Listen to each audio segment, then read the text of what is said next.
Pernahkah kamu merasa sulit untuk menenangkan pikiranmu? Hidup dalam ketakutan, hati tidak damai sejahtera, kecemasan, dan lain-lain. Semakin kamu berusaha mengusir pikiran-pikiran itu, semakin banyak kekhawatiran yang ditimbulkan.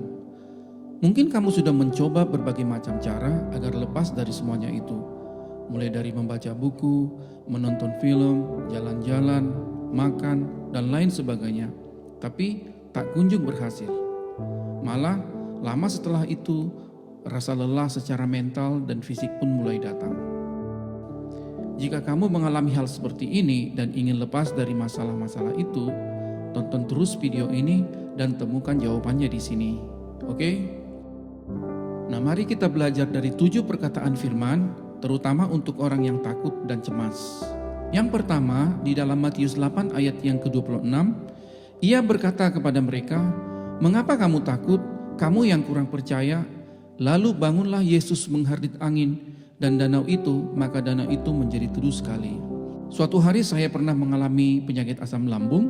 Ternyata penyakit ini bukan hanya menyerang secara fisik, tetapi juga menyerang secara psikologis, alias sakit jiwa dalam tingkatan rendah. Saya sering mengalami kecemasan, ketakutan tanpa alasan yang jelas. Hal itu membuat saya sesak napas, gemetaran, keringat dingin, dan itu saya alami selama 2 tahun. Tentu hal ini membuat saya stres dan depresi. Namun ketika saya membaca kisah ini, saya belajar hal yang sangat penting bagaimana keluar dari penyakit, ketakutan, dan kecemasan. Kamu pasti tahu kan kisah ini, di mana ketika murid-murid mengikuti Yesus dalam sebuah perahu, di dalam perjalanan sekonyong-konyong mengamuklah angin ribut di danau itu, sehingga perahu itu ditimbus gelombang.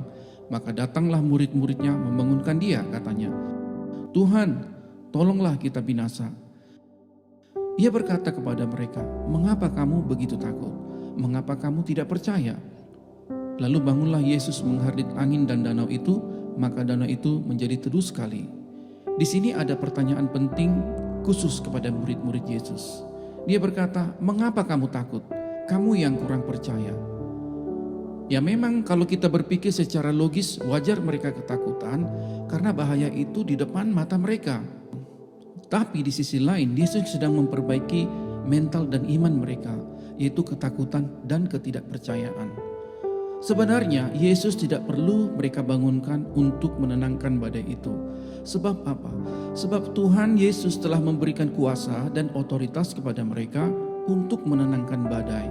Tetapi itu tidak terjadi karena mereka sudah takut duluan dan mereka tidak percaya. Intinya yang mau saya katakan, kamu sebagai orang percaya, Tuhan telah memberikan kuasa dan otoritas untuk mengusir hal-hal yang membuat engkau takut, hal-hal yang membuat engkau depresi, hal-hal yang membuat engkau ketakutan. Yang kedua, 2 Timotius 1 ayat yang ke-7, firman Tuhan berkata, "Sebab Allah memberikan kepada kita bukan roh ketakutan, melainkan roh yang membangkitkan kekuatan, kasih dan ketertiban." Allah memberikan kepada kamu bukan roh ketakutan. Artinya, Tuhan Allah sendiri menyediakan dirinya sebagai pendamping, pendukung, penopang, penolong bagi kamu. Dan itulah kebenaran yang dahsyat yang kamu miliki sebagai orang percaya. Roh itu memberi keberanian untuk menghadapi segala macam tantangan, permasalahan atau rupa-rupa persoalan hidup yang sedang kamu hadapi sekarang ini. Sehingga semuanya bisa kamu hadapi dengan senyum tanpa cemas yang berkepanjangan. Yang ketiga, Yohanes 14 ayat 1 berkata demikian, "Janganlah gelisah hatimu, percayalah kepada Allah, percayalah juga kepadaku." Sebagai manusia yang hidup, kamu pasti tidak lepas dari masalah. Yesus sendiri pun tidak pernah berjanji bahwa ikut Tuhan tidak akan ada masalah. Ada banyak hal yang membuat kamu gelisah, takut, khawatir, cemas, entah itu karena rumah tangga, entah itu karena masalah anak, karena keuangan, penyakit, dan lain-lain. Tentu hal-hal ini bisa membuatmu depresi. Nah, pertanyaannya adalah, apakah dengan gelisah, khawatir, kamu dapat menyelesaikan masalahmu? Menurut saya, solusi terbaik adalah menyerahkan persoalanmu kepada Tuhan. Sama seperti Tuhan mengurus makhluk lainnya, demikian juga Tuhan akan mengurus hidupmu. Yang keempat, 1 Petrus 5 ayat yang ke-7. Serahkanlah segala kekhawatiranmu kepadanya, sebab ia yang memelihara kamu.